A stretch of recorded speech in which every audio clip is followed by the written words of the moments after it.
Hey there, this is Pastor Tabitha Purple. We are doing our very challenging Bible readings for this year. They're 7-day devotionals. I'm just picking a verse for the day, and then we're just going to unpack that a little bit in context. So today's verse for the day is actually a couple of verses. It's taken from 2 Timothy chapter 2 verse 24 to 26. So that's 2 Timothy chapter 2 verse 24 to 26. Now 2 Timothy is in the New Testament. It's a letter. It's written to a young leader in the church.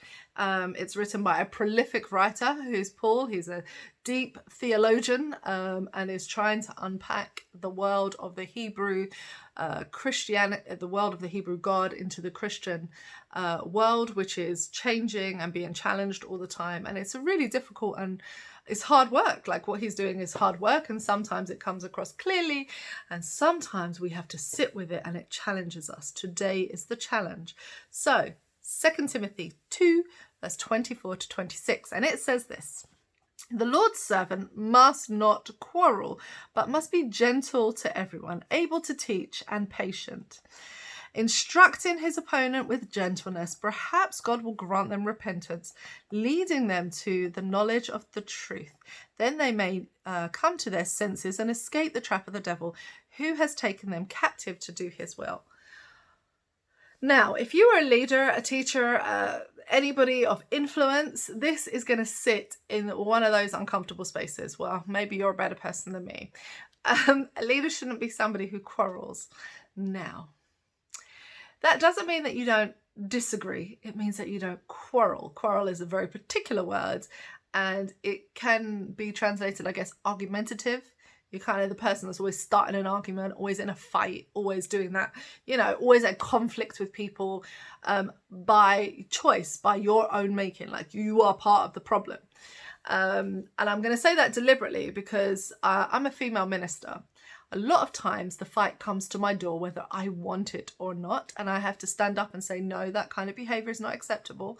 No, we do not insult people in those ways. No, we should be Christ-like and not call people names.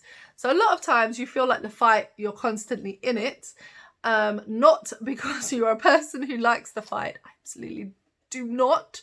It is the opposite of who I am.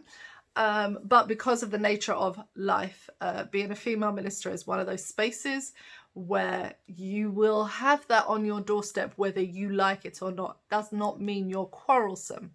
Means that there are quarrelsome people who you encounter on a regular basis. Slightly different. However, it does say that we should be patient and we should try to teach everyone. What I like is the next turn of phrase. It says, because maybe they might change their mind. Now, I'm from a teaching background, taught for 5 years, taught 14 to 19-year-olds. And the thing is, when you teach, what you want people to do is to get what you're saying. Like the point of teaching is that somebody understands the concept or understands what it is and is able to express that for themselves, pass a test in some way, do something with their life, go in a new career direction, whatever it is that you're trying to teach.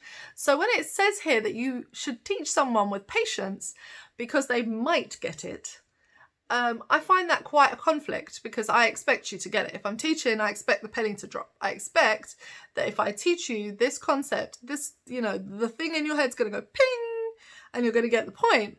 But here what it's saying is because it is a character issue, because the thing that you're trying to do as a leader is so personal to people, the penny may drop, but they may run away from the penny and they may decide not to do it. So you have to be prepared for the fact that you're constantly teaching and maybe, just maybe, only one person changes. Maybe, just maybe, you don't have the results that you would like to have. And that is hard. When you work with people, that is a real challenge. So I'm challenged by this text, and I think on the other side of it, I have been taught by pastors, I've been taught by leaders and teachers and inspirational people, and it makes me be a bit mindful of how I treat them, because I can't imagine how uncomfortable it is to constantly be teaching and actually never be sure that your results are landing with people. So I think it's really, if something lands with you, if something, you have a moment with it, maybe just go encourage the person.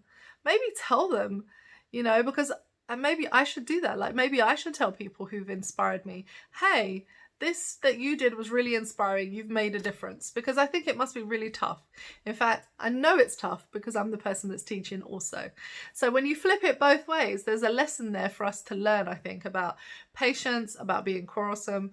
Hey, if you're one of those quarrelsome people, cut it out. Don't do that. It's not nice. Don't be quarrelsome.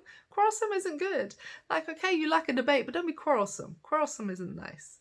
Anyway, you have a blessed day. Enjoy. And I hope that you do not encounter quarrelsome people. It's not very nice.